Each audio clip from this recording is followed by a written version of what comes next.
말씀을 나누겠습니다. 오늘 이사야서 40장입니다. 여러분, 이사야서는 성경에 좀 독특한 책입니다. 여러 가지로 독특한데요. 그 중에 이제 좀 대표적인 것 중에 하나가 별명이 제5복음서라 그럽니다. 왜 제5복음서라 그러냐면 신약 성경에서 구약 성경을 인용한 곳들이 많이 있습니다. 여러 군데 성경들을 인용하는데 가장 많이 인용한 게 시편이고요. 시편을 가장 많이 인용하고 그 다음으로 많이 인용한 데가 이사야서입니다. 특별히 예수님의 출생이라든가 그의 사역이라든가 그의 죽으심이나 부활이나 이런 것들을 이사야서가 아주 많이 인용을 합니다. 그래서 별명을 제5복음서다, 그렇게 이야기를 합니다. 또 하나 좀 독특한 게 이사야서는 66장으로 되어 있는데요. 성경이 66권이잖아요. 그죠? 성경이 66권이고 구약이 39권이 되어 있고 신약이 27권입니다. 내용이 조금 차이가 많죠. 신학적 내용들도 차이가 있지만 내용 자체들도 여러 가지 형식도 그렇고 내용들 많이 좀 차이가 있습니다. 특별히 구약 성경은 하나님이 창조하시고 그리고 타락하고 그리고 나서 하나님이 이스라엘 백성들을 택하셔서 그들에게 기대를 갖고 하나님 나라를 이루어 가다가 그들이 또 계속 여러 가지로 하나님의 명령을 어기고 이런 것 때문에 선지자들을 보내고 또 그리고 심판하고 때로는 이렇게 징계하기도 하고 그런 내용들이 많이 구성되어 있습니다. 그러면서 메시아가 올 것이다. 다시 회복될 날이 올 것이다. 그런 이야기들이 주로 기록되어 있는 게 구약 성경입니다. 신약 성경은 조금 다르죠. 복음서에 예수님이 오셨고 그리고 그분이 어떻게 사셨고 그렇게 해서 예수 그리스도의 오심이 무슨 의미인지 또 복음이 어떻게 확산되었는지 또 예수님이 어떻게 다시 오실 것인지 세상의 종말은 어떻게 올 것인지 이런 이야기들이 되어 있는 게 신약 성경의 내용들입니다. 39권의 구약 성경과 27권의 신약 성경이 이렇게 좀 내용이 차이가 있는데요. 이사야서가 똑같습니다. 이사야서가 66장으로 되어 있는데 39장, 39장은 꼭 구약 같습니다.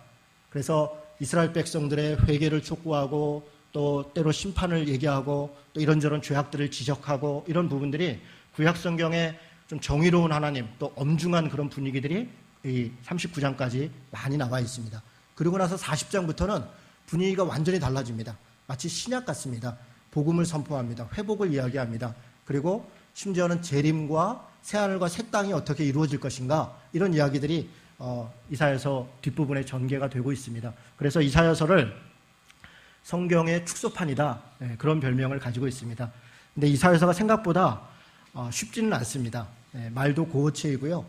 그래서 이사야서만 읽으면 이준호 목사가 설교할 때 축소판이라 그러니까 이사야서만 잘 읽으면 성경을 다 알겠구나. 그리고 막상 작정하고 딱 읽으면요 진도가 잘 안 나갑니다. 왜냐하면 말이 어렵고요 길고 그래서 좀 지루합니다. 그래서 그러나 이사야서를 잘 공부하면 성경의 내용들을 잘 이해할 수 있는 그런 좋은 장점들이 있습니다.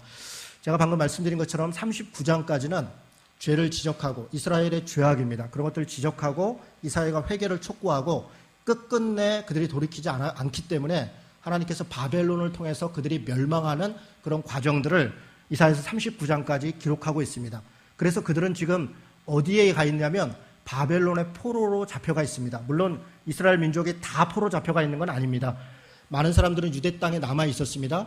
그런데 왕을 비롯해서 실제적으로 힘이 있고 또 영향력이 있고 또 똑똑하고 쓸만한 사람들은 다 잡아갔습니다. 몇만 명을 잡아간 것이죠. 그렇게 잡아가서 그들이 바벨론에다가 많은 사람들은 포로로 사용했습니다.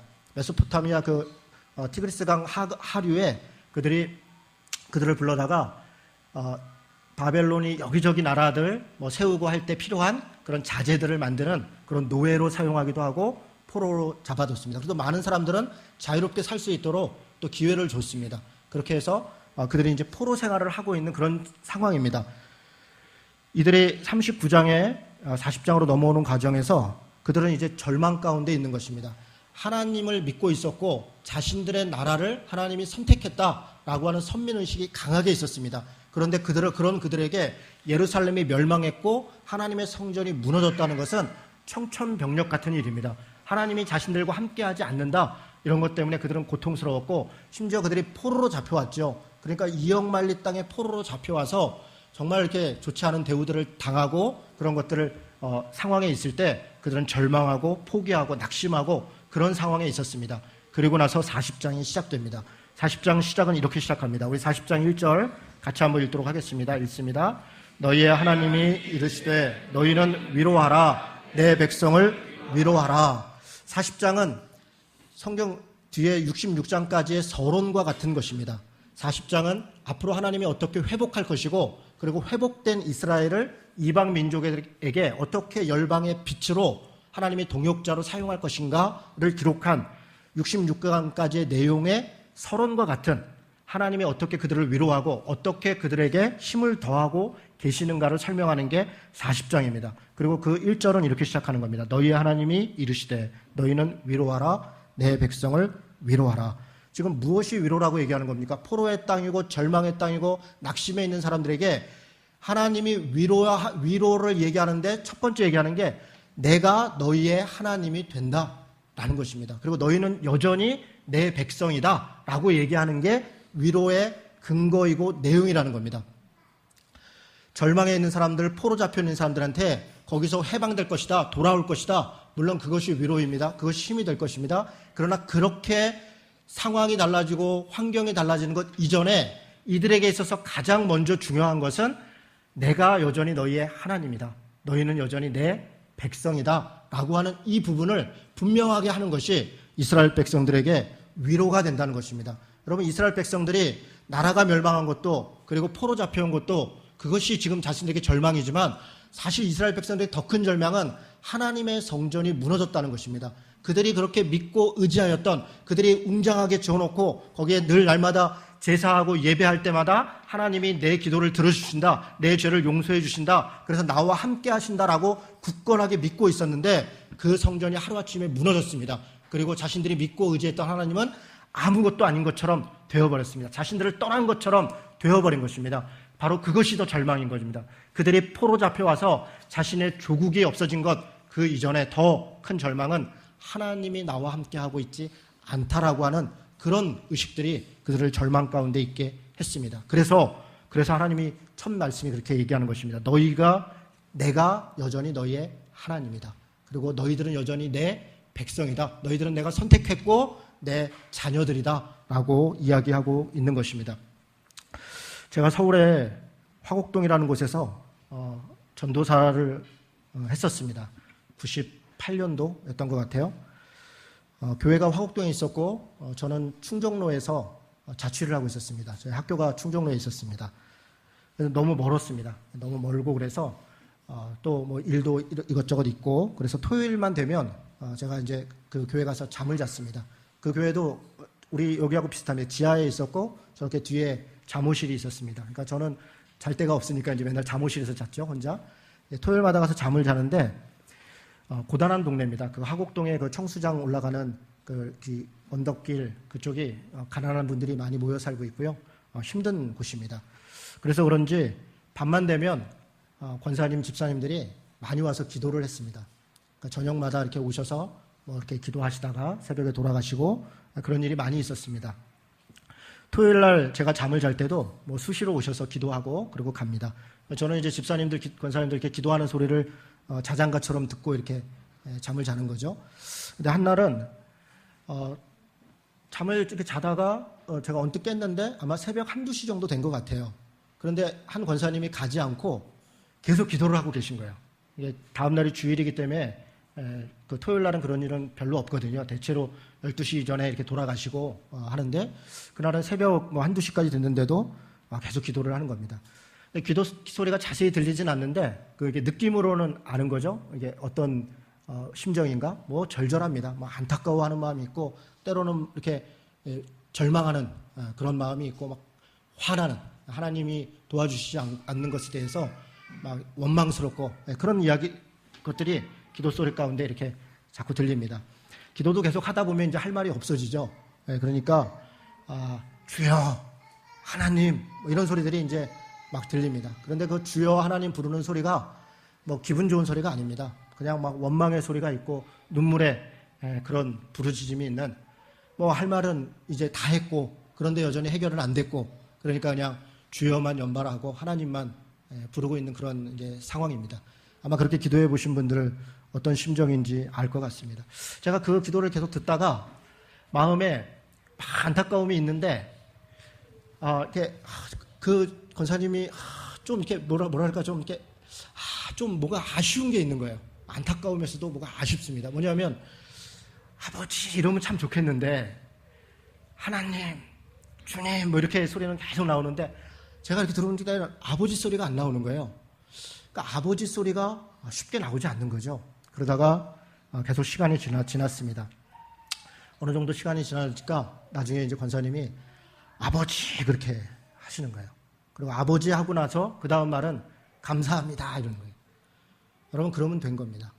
아마 기도해 보신 분들은 이해가 될 겁니다. 기도하고 답답한데 상황이 달라진 건 없죠. 상황은 그대로입니다. 뭐 그날 밤에 기도했다고 해서 뭐 달라졌다고 누가 쪽지를 보냈겠습니까? 뭐 했겠습니까? 무슨 억울하고 안타까운 일이 있는지 모르지만 상황은 달라진 게 없을 것이고 그리고 마음도 속상한 것도 비슷할 건데 그런데 왜 아버지 소리가 나온 겁니까? 믿음의 확신이 생긴 겁니다. 하나님이 함께 하실 것이다. 하나님이 내 아버지시구나. 그래서 감사합니다. 이런 소리가 나오는 것입니다. 믿음이 있고 확신이 있으니까 아버지라고 하고 감사합니다 하는 것입니다. 하나님은 어떤 상황, 어떤 절망의 순간에도 우리의 하나님이 되셨고 우리는 그의 백성, 그의 자녀가 되는 것입니다. 이걸 믿고 이것을 확신하면 그러면 되는 것입니다. 마음의 위로도 얻고 평화도 얻고 회복도 되고 헤쳐나갈 힘도 생기는 것입니다. 아니, 믿음도 없고 확신이 없을 수도 있습니다. 그러나 고백하는 겁니다. 여전히 하나님은 우리의 아버지니까. 이스라엘 백성들이 포로 잡혀갔습니다. 낙심하고 절망하고 고통의 가운데 있습니다. 그들에게 무엇이 위로인 겁니까? 내가 내 하나님이 된다. 너희들이 내 백성이 된다. 그 말이 그것이 위로이고 그것이 우리가 삶을 살아가는 힘이 되는 것입니다. 바울이 이렇게 얘기합니다. 그런즉 이 일에 대하여 우리가 무슨 말 할 것이냐?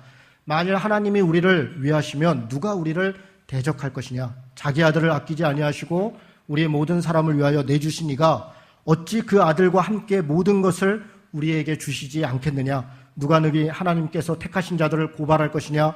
의롭다 하신 이는 하나님이시니 누가 정죄하리요? 죽으실 뿐만 아니라 다시 살아나신 이는 그리스도 예수시니 그는 하나님 우편에 계신 자요 우리를 위하여 간구하시는 자신이니라. 내가 확신하노니 사망이나 생명이나 천사들이나 권세자들이나 현재일이나 장래일이나 능력이나 높음이나 기품이나 다른 어떤 피조물이라도 우리를 우리 주 그리스도 예수 안에 있는 하나님의 사랑에서 끊을 수 없느니라. 아멘. 그렇습니다. 여러분 이스라엘 백성들이 하나님의 자신의 나라가 멸망하고 하나님의 성전이 무너져서 포로 잡혀왔습니다. 하나님은 그들과 물론 하나님께서 내버려 두셔서 그들이 멸망했습니다.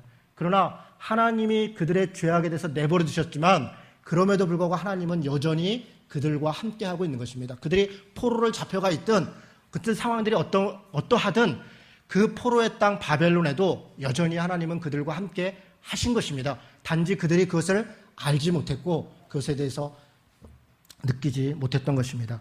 오늘 하나님이 이스라엘 백성들에게 얘기합니다. 너희는 너희의 하나님이 이르시되 너희는 위로하라. 내 백성을 위로하라. 그렇게 이야기합니다. 여러분 2절은 이야기합니다.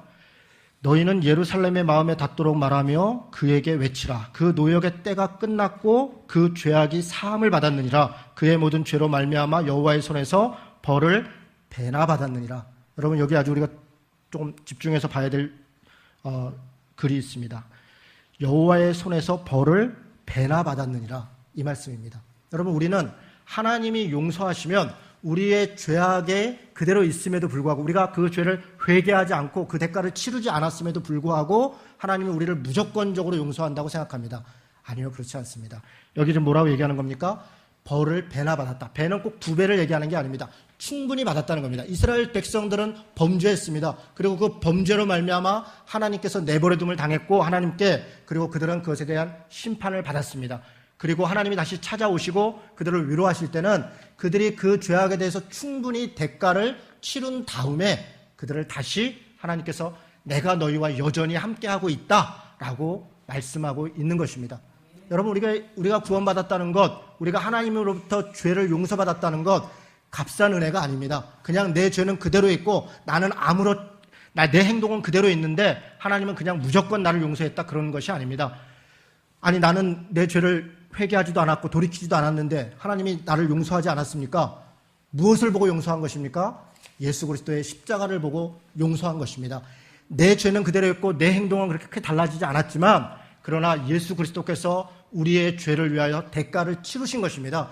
예수님이 십자가에 죽으신 것은 사실은 내가 죽어야 된 것, 내가 치러야 될 대가를 갚으셨다는 겁니다. 대가를 치렀다는 것입니다. 값비싼 은혜입니다. 값비싼 구원입니다. 우리가 하나님으로부터 구원받았다는 것, 그리고 그로부터 우리가 하나님의 자녀가 되었다는 것, 그것은 값싼 은혜로 그냥 내 삶은 달라지지 않고 그렇게 된 것이 아닙니다. 반드시 회개가 있고 그리고 구원이 있는 것입니다. 회개 이전에 심판이 있는 것입니다. 여러분, 우리가 하나님의 자녀가 되고 하나님의 뜻을 쫓는다는 것, 바로 이런 것입니다. 그래서 예수 그리스도 십자가 이후에 부활이 있는 것이고 부활 이후에 승천이 있는 것이고 승천 이후에 재림이 있는 것입니다. 여러분, 우리가 예수 그리스도 안에서 바로 그런 것들을 우리가 분명히 인식해야 됩니다. 하나님 앞에 죄를 지면, 하나님 앞에 우리의 범죄하는 것들이 있으면 그냥 적당히 기도하면 되겠다, 그렇게 생각하지 마시고 뼈를 깎는 마음으로 그것을 돌이키려고 노력해야 됩니다. 충분하게 그 죄를 받아야 되는 것입니다. 그리고 그 과정에 있다면 기꺼이 그것을 감수하려고 하는 그 마음을 가져야 되는 것입니다. 바로 이런 자들, 죄악 가운데 있고 그걸로 인해서 형벌을 받는 자들을 하나님은 3절부터 동역자로 부르십니다. 외치는 자의 소리요, 이렇게 얘기합니다. 하나님이 이렇게 구원받은 백성들을 외치는 자의 소리로 사용한다는 겁니다. 5절에 보니까 말하는 자의 소리요, 이렇게 되어 있습니다. 말하는 자로 사용한다는 겁니다. 9절에 보니까 아름다운 소식을 시온에 전하는 자요, 이렇게 되어 있습니다. 하나님께서 하나님의 백성들을 다시 회복시키시고 그들의 죄를 용서하시고 그들을 다시 구원하셔서 하나님이 사용하실 때는 바로 하나님의 동역자로, 외치는 자의 소리로, 말하는 자의 소리로, 아름다운 소식을 전하는 자로 우리를 다시 회복시키신다는 겁니다. 이게 회복의 내용입니다. 그냥 돌아와서 그들이 이스라엘 민족이 그렇게 살아간다 그러는 것이 아니라 그들이 다시 회복돼서 돌아올 때는 이방을 위해서, 다른 곳을 위해서 외치는 자의 소리로, 말하는 자로, 그렇게 전하는 자로, 광야에 길을 내는 자로 그렇게 하나님이 사용하신다는 겁니다. 그렇게 우리가 살아야 된다, 그렇게 이야기하는 것입니다. 외치는 자의 소리여 이르되 너희는 광야에서 여호와의 길을 예비하라, 사막에서 우리 하나님의 대로를 평탄하게 하라, 이렇게 되어 있습니다. 여러분, 이 3절의 얘기는 사실은요 어떤 행진과 같은 것입니다. 무슨 얘기냐면 하나님께서 이스라엘 민족을 구원하신 다음에 그들이 다시 나중에 바벨론에서 이스라엘로 돌아옵니다. 그 돌아오는 그 엄청난 행진을 이야기하는 겁니다. 광야의 길을 지나는 것이고 사막의 길을 지나서 그들이 다시 있었던 이스라엘 땅으로 돌아옵니다. 그리고 그 앞에는 누가 행하시냐? 여호와 하나님이 그 앞을 행하고 있다는 겁니다. 그런 행진과 같은 것이 이 말씀 가운데 있습니다. 여러분, 그런데 좀 특이한 면이 있습니다. 그들이 행진하는데, 여호와 하나님이 행진하는데 어디를 행진하냐면 광야를 행진하고 사막을 행진합니다. 여러분, 사막과 광야는 절망의 땅입니다. 물도 없는 곳이고 그리고 고통의 땅입니다. 그런 고통의 땅, 사망의 땅을 하나님이 길을 걸어가시는 것이고 이스라엘 백성들이 그 뒤를 따라가고 있는 것입니다. 하나님은 이스라엘 백성들이 광야에 있을 때, 사막에 있을 때 그 앞에 행진하고 있는 것입니다.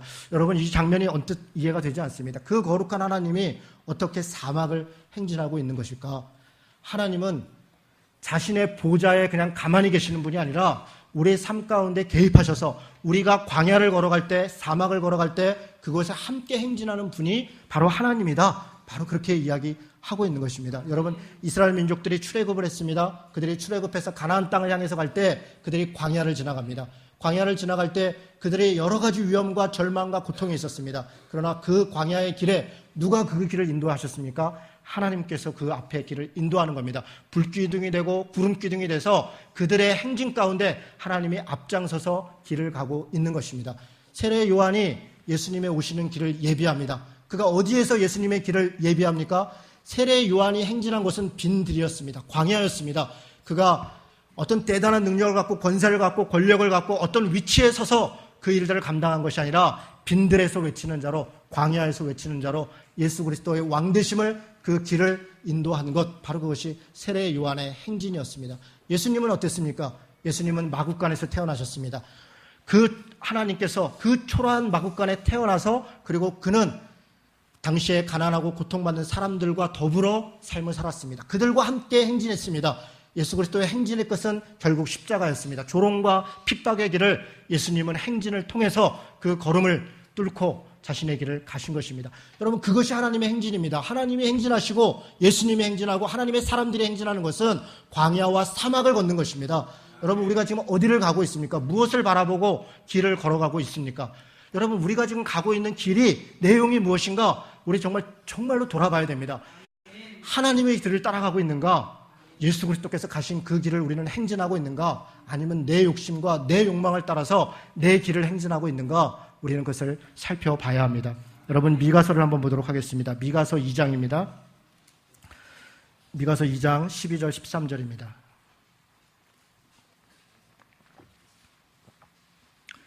미가서 2장 13절 12절 13절 같이 한번 읽겠습니다. 자, 시작. 야곱아, 내가 반드시 너희 무리를 다 모으며 내가 반드시 이스라엘의 남은 자를 모으고 그들을 한 처소에 두기를 보스라의 양떼같이 하며 초장의 양떼같이 하리니 사람들이 크게 떠들 것이며 길을 여는 자가 그들 앞에 올라가고 그들은 길을 열어 성문에 이르러서는 그리로 나갈 것이며 그들의 왕이 앞서가며 여호와께서 선두로 가시리라. 여러분, 미가서를 공부해보거나 읽어보신 분들은 아실 겁니다. 굉장히 거치는 이야기들, 정말 절망스러운 상황 가운데 미가는 그들의 멸망을 얘기합니다. 그들의 죄악을 지적합니다. 그러나 소망을 얘기합니다. 남은 자들이 있다는 겁니다. 남은 자들이 보스라의 양떼들처럼 그들이 모여 있는 겁니다. 그들이 모여서 하나님을 바라보고 견디고 버티고 그렇게 한 곳에 모여 있는 겁니다. 남은 사람들은 그런 것입니다. 승리를 누리고 있는 게 아니라 버티고 있고 견디고 있고 그것을 감당하고 있는 것입니다. 어디로 가야 될지 그러나 모르고 자신들끼리 양떼들이 소리 지르는 것처럼 그렇게 우왕좌왕하고 있습니다. 그런데 그때 길을 여는 자가 길을 열고 나가는 겁니다. 길을 열고 나가니까 많은 사람들이 그들을 쫓아갑니다. 온전한 길을 향해서 나아갈 때 많은 양떼들이 그들을 쫓아갑니다. 그런데 말씀은 뭐라고 되어 있습니까? 그리로 나갈 것이며 그들의 왕이 앞서가며 여호와께서는 선두로 가시느니라. 길을 여는 자가 반드시 필요합니다. 누군가는 첫 발을 내디뎌야 되고 누군가는 그 행진을 시작해야 됩니다. 길을 열어가는 것입니다. 하나님의 뜻을 따라서 공평과 정의를 향하는 그 방향으로 방향을 잡고 한 걸음씩 그렇게 나아가는 겁니다. 우리가 담쟁이 숲이라고 얘기하는 것이죠. 손을 잡고 손을 맞잡고 한 걸음씩 한 걸음씩 나아가는 것입니다. 그런데 아무데로 가는 게 아닙니다. 하나님을 바라보고 가는 것입니다. 길을 여는 자가 길을 열고 나아갈 때 그 앞에 누가 행한다는 것입니까? 여호와 하나님이 행하시더라. 여러분, 이것이 우리 그리스도인들의 사명입니다. 우리가 이 땅에 살아갈 때 무엇을 행진하는 것입니까? 어디로 가려고 하는 것입니까? 낙심되고 두려워하는 것들이 많이 있죠. 세상이 그래, 할 수 없어, 남들이 다 그래, 어쩔 수 없어. 그럴 때 누가 길을 열어갑니까? 믿는 사람들이 길을 열어가는 것입니다. 가만히 있는 것이 아닙니다. 한 걸음을 내딛는 것입니다. 말 한마디 하는 것입니다. 거기서부터 역사는 시작됩니다. 두려움을 이겨내는 겁니다. 어디서 그 두려움을 이겨냅니까? 하나님이 내 하나님이 되신다. 내가 하나님의 백성이 된다. 그 믿음을 갖고 길을 걸으면 하나님이 가셨던 그 광야와 사막의 길로 우리도 그 걸음을 걸어갈 것이고 우리는 반드시 가나안 땅에 도착하게 될 것입니다. 길을 열고 나아갈 때 어려움이 있습니다. 방해하는 자들이 있습니다. 4절에 얘기합니다. 골짜기마다 도두어지고 산마다 언덕마다 낮아질 것이다. 5절은 얘기합니다. 모든 육체가 그것을 보게 될 것이다. 여러분, 이 골짜기 낮아진 것이죠. 산과 언덕, 이런 것들이 사실은 권력과 돈과 힘과 그런 것을 통해서 우리에게 막아서는 자들입니다. 어떤 논리와 세상적 가치를 가지고 우리를 주저앉히는 자들입니다. 그런 것들을 하나님이 평탄케 낮아지게 할 것이라는 것입니다. 모든 육체들이 있습니다. 여기 모든 육체는 원래 바벨론 군사를 얘기합니다. 바벨론 군사들이 이스라엘 백성들이 나가는 것을 마치 출애굽할 때 이집트 백성들이 그들을 겁박한 것처럼 분명히 내보내지만 그러나 위협적으로 느껴지는 것입니다. 하나님께서 말씀하시는 겁니다. 산과 언덕이 낮아질 것이다. 모든 육체는 풀과 같을 것이다. 여기 그 다음부터 이야기하는 모든 육체는 풀이고 꽃이다 이렇게 얘기하는 것은 우리 인생이 하나님 앞에 잠깐이다 그런 얘기를 하는 게 아닙니다. 눈으로 볼 때는 대단하고 권력이 있고 힘이 있고 엄청나 보이지만 그러나 하나님이 볼 때 그들은 풀과 같고 꽃과 같이 아무것도 아니라는 것입니다. 지금 5절에 얘기합니다. 모든 육체는 풀이고 모든 아름다운 들의 꽃과 같은 것이다. 풀은 마르고 꽃은 시들을 것이다. 여호와의 기운이 그 위에 불어 닥칠 것이고 이 백성은 실로 풀이로다. 풀은 마르고 꽃이 시드나 우리 하나님의 말씀은 영원히 설 것이다. 이게 우리에게 주시는 말씀입니다. 우리가 행진할 때, 발걸음을 내디딜 때, 어려운 일을 시작할 때 여러 가지 어려움들이 우리에게 닥칩니다. 두려움도 있습니다. 여러 가지 실제적인 위협도 있습니다. 그러나 그러나 그것들이 다 풀과 꽃과 같은 것이라는 겁니다. 그것을 두려워하지 말라는 것입니다. 하나님을 바라보고 우리는 기꺼이 광야의 길로 사막의 길로 한 걸음을 내디뎌야 된다. 그렇게 우리에게 말씀하고 있는 것입니다. 9절은 아름다운 소식을 시온에 전하는 자여 이렇게 얘기합니다.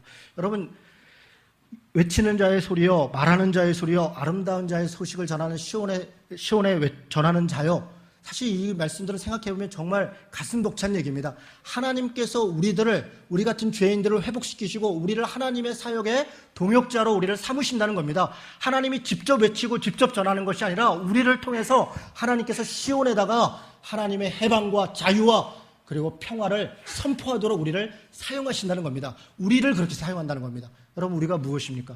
우리 스스로가 무슨 능력이 있습니까? 아무것도 아니지 않습니까? 죄인인 것이고 보잘것없는 것 아닙니까? 돈이 있습니까? 권력이 있습니까?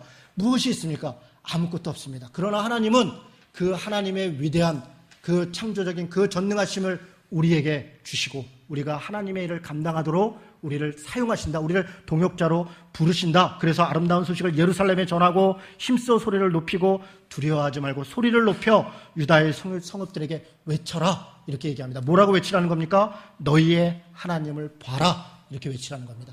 여러분, 이 말은 원래는 이렇게 조금 이렇게 순서가 좀 도치되어 있습니다. 보라 너희의 하나님이라 이렇게 얘기합니다. 외치는 내용이 뭐냐면 보라 너희의 하나님이다. 어디다 외치라는 얘기입니까? 지금 예루살렘에 외치라고 얘기했습니다. 예루살렘이 어떤 곳입니까? 멸망한 곳입니다. 지금 나라가 멸망했고 그리고 포로 잡혀갔고 그들은 지금 절망 가운데 앉아있는 자들에게 포로로 잡혀갔던 자들이 오히려 돌아와서 외치는 겁니다. 보라 하나님이시다. 우리를 구원하신 분이 하나님이시고 우리를 이끄시는 분이 하나님이시다. 그러니 너희들도 하나님을 보라는 것입니다. 다시 힘을 내라는 것입니다. 하나님이 어떤 분이라는 겁니까? 주 여호와께서 장차 강한 자로 임하실 것이다. 하나님은 강한 분이시라는 겁니다. 하나님이 강한 자로 임하실 것이고 그의 팔로 다스릴 것이다. 보라 상급이 그에게 있고 보응이 그의 앞에 있느니라. 이 상급과 보응이 앞에 있다는 것은 사실 하나님이 무엇을 이 같은 말입니다. 상급, 보응 다 이 보상, 선물을 얘기합니다. 하나님 앞에 선물이 있고 보상이 있는데 그게 뭐라는 거냐면 우리들이라는 겁니다. 하나님의 백성들, 이스라엘이 그 포로 잡혀가서 절망과 고통 가운데 있는 죄악을 져서 그것으로 인해서 낙심해 있는 그들이 하나님이 구원하는 자들이고 그들이 바로 하나님의 보상이라는 겁니다. 바로 하나님의 선물이라는 겁니다. 누굽니까? 우리들이죠. 우리 같은 보잘것없는 자들이 사실은 하나님은 우리를 선물로 생각하시고 자신의 상급으로 우리를 생각하신다. 그렇게 말씀하는 것입니다. 그는 우리 11절 말씀을 같이 읽도록 하겠습니다. 자, 시작. 그는 목자같이 양떼를 먹이시며 어린 양을 그 팔로 모아 품에 안으시며 젖먹이는 암컷들을 온순히 인도하시리로다. 아멘. 사랑하는 성도 여러분, 우리가 이 말씀으로 서로 위로합시다. 하나님이 너와 함께 하고 계시다. 하나님이 우리의 하나님이 된다. 너가 하나님의 백성이다. 그것이 우리에게 위로인 것입니다. 여러분, 다시 한번 저를 따라해 보시죠. 하나님이 여기 계십니다. 그것으로 충분합니다. 다시요. 다 같이. 하나님이 여기 계십니다. 그것으로 충분합니다. 보겠습니다. 그렇습니다. 여러분, 우리가 그것을 매주일 얘기하잖아요. 서로 그걸로 인사하잖아요. 우리가 이걸 잊어버리는 거예요. 하나님이 나와 함께하고 계시다. 그것으로 충분한 것입니다. 그 이상 다른 것이 필요한 것이 아닙니다. 우리가 눈으로 필요하고 우리가 간구하는 것들은 사실은 우리의 욕심입니다. 하나님은 우리에게 충분한 것들을 주셨습니다. 그리고 그것을 우리가 하나님이 나와 함께 계시다. 내 하나님이 되신다. 내가 하나님의 백성이 됐다. 그것으로 충분한 것입니다. 하나님이 우리를 동역자로 삼으셨고 우리에게 하나님의 일을 맡기셨습니다. 여러분, 어디에 계십니까? 무엇을 위해 어디로 행진하고 있습니까? 하나님과 함께 가십시다. 하나님의 행진에 동참하십시다. 그 길이 사막이고 그것이 광야라고 할지라도 하나님이 함께 계시는 곳으로 가는 것입니다. 그럴 때 골짜기가 도두어지고 산과 언덕이 낮아지고 평탄하게 될 것입니다. 모든 육체는 그 영광을 보게 될 것입니다. 풀과 꽃은 시들어도 하나님의 영광은 이 땅 가운데 우리들의 삶 가운데 영원할 것입니다. 이 믿음으로 살아가는 성도 되시기를 주님의 이름으로 축원합니다. 아멘.